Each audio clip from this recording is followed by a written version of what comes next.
Hi guys, so this is my long overdue redo video on how to cut stained glass. So I do things like this and this. And I wanted to start a YouTube video on things within stained glass and tips and tricks and things like that, but I figured it was important to start with the basics, and cutting glass is one of the first things that you need to learn how to do. So first, this is a grid, and the reason we use this is because I just emptied mine out pretty recently, but you can see all these little glass shards that collect. That way they collect in the grid so they're not underneath your glass and scratching and making things crack. So here are your three main tools: glass cutter, running pliers, and these are called nippers. There's a ton of different types of glass cutters. This is the one I like, and I definitely plan to do a video soon on all the different kinds because I have about, I don't know, 6. But this is by the brand Toyo, which I definitely think is the best. It cuts really well. And this is called a pistol grip cutter. So the first cut is just a straight cut, which you can either use a straight edge ruler. You want to use one that's really thin. This is like a cork-backed straight edge ruler. And the only thing is with this, say you want to cut on this line that's right here, okay? You want to move the ruler about 1/4 of an inch next to that line, so that way your blade is exactly where you want it. I'm sorry if I'm not explaining that correctly.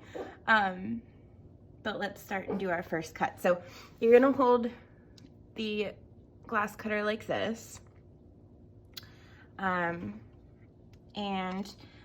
you're gonna start right here and just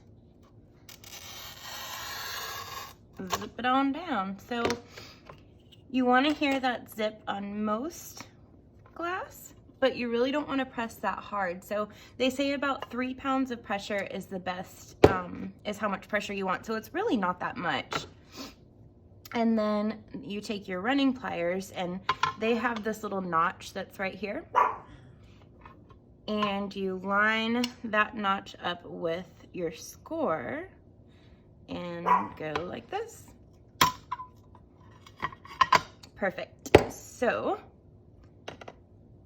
straight cuts are definitely the easiest, and also cutting on translucent glass like this one makes it much easier.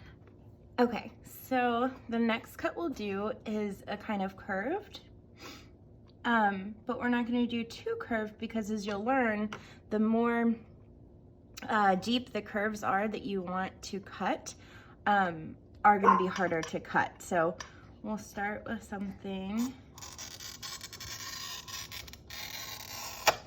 like that, which is just like a little swirl.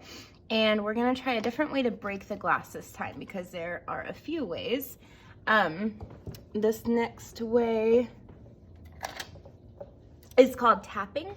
So I'm taking the back of a different glass cutter that I have, and they all have this little like metal piece on the end. And what you're gonna do is you're gonna hold your glass piece, and along the bottom of the glass where the score is, you're just gonna tap right along that score line. And I'm not sure if you can see, but that line is starting to form. Whoop. A little bit of the coating came off.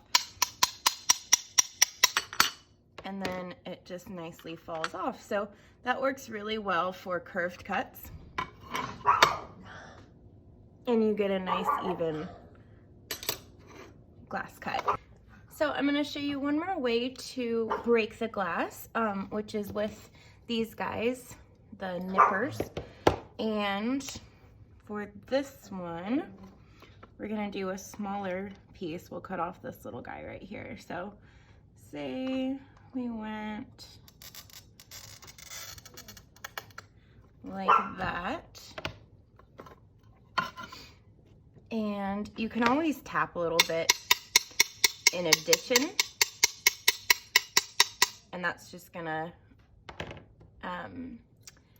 help make it so you have a clean cut. So you want to have this side on top, the side that has the little notch in it, I guess you'd call it. So you hold it like this, and what you're gonna do is pull down and away. So the away part is really important.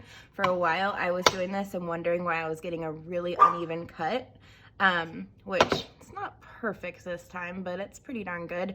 And that's because I wasn't pulling away, I was just pulling down. So that is important. And then as you can see, there's like a little tiny piece left there. So what I'm always so tempted to do is go ahead and pull that off. But a lot of times you're gonna end up, say this was your pattern piece and you needed this to be exactly out to here. Sometimes if you pull that off, it might pull more than you need. So don't be tempted to do that. That is what your grinder is for. And you're always gonna wanna use your grinder to clean up your pieces. So that little bit will come off in a second with the grinder, so don't be tempted to, you know, use your tools, hand tools too much and then make it so you have to recut the piece because you take too much off, because it's always obviously easier to, you know, take more off, but you can't put the glass back. So that is just my little tip. So thank you guys for watching this far. I have a list of ideas that I want to do to just show like different, you know, parts of stained glass work and things like that. But if you have any ideas or anything that you want to know about specifically, please comment and I'd be happy to do a video on it. Thank you guys so much, and please like and subscribe if you like this kind of content. So thank you.